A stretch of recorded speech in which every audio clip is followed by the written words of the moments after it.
talking for the playlist Going Strong in conversation with Senior Advocate Mr. Fali Nariman.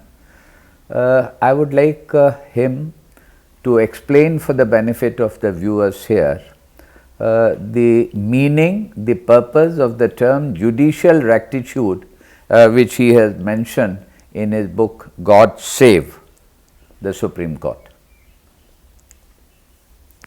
Yeah, this time-honored principle that you mentioned, I have referred to in my book God Save the Honorable Supreme Court under these circumstances. You see, an essential condition for realizing the judicial role of public confidence is always the judge. It means that the public is confident that the judge is not personally interested in either of the parties in the case, because the judge is only interpreting and protecting the Constitution and preserving democracy that the Constitution has propounded. It was for this reason, and this reason alone, that I have also written in that part of the book, and I quote, "I was greatly perturbed during the last few days of August 2016 over an otherwise excellent and sober judge in the Supreme Court, then judge number 5 in the hierarchy, Justice Chelameswar, going public over the lack of transparency in the working of the collegium system, a system that had been prescribed for the appointment of judges of the higher judiciary, but now constitutionally entrenched since the decision in the National Judicial Appointments NJAC case of 2015. The professed concern of the judge about a lack of transparency was commendable. But since he went public, its implications are the following. Yes. First, it meant that the then first 4 members of the collegium, Chief Justice of India T.S. Thakur, Justices A.R. Dave, Justice J.S. Shekhar and Justice Deepak Mishra were not unduly concerned about transparency. That was the implication that the judge made. Second, that their response to this charge must remain unanswered, since the time-honored principles of judicial rectitude prevented these 4 judges from also going public. You see, just because one judge goes public doesn't mean the other judge has to go public. Yes. The idea is of judicial rectitude. Yes. And third, the people at large would therefore see only one side of the picture, never the other side.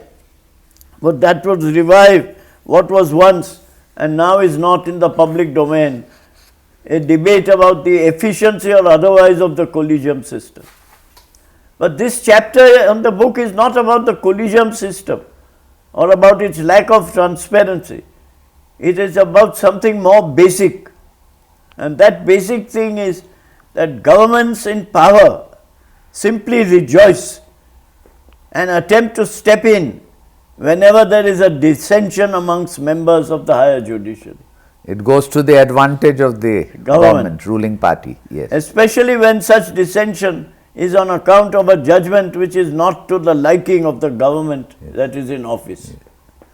Governments in power, however, look not only for dissension amongst judges, they also have a long institutional memory, almost elephantine. That means like elephants. When a few years later, the time came for Justice A.N. Ray to retire as Chief Justice of India at age 65.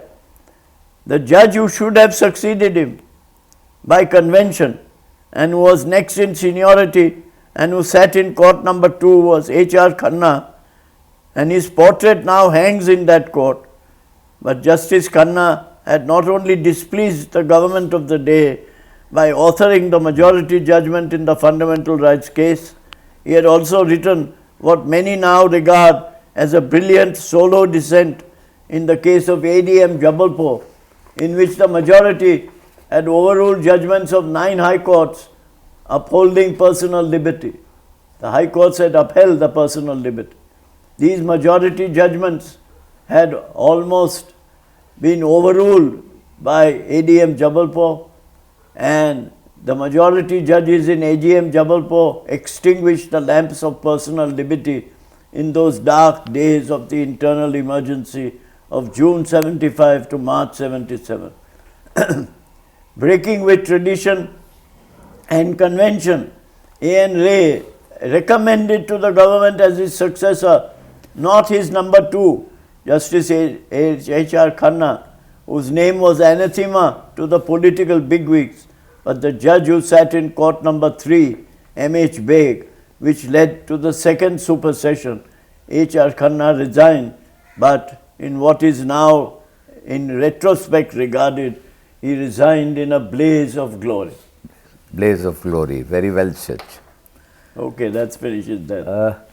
We come to the end of this video, and in the next video we would have 2 interesting incidents which I would request Senior Advocate Mr. Fali Nariman to speak on. One concerns Mr. Manishankar Iyer, and the other is between the then Prime Minister Indira Gandhi and the Member of Parliament Pilu Bodhi.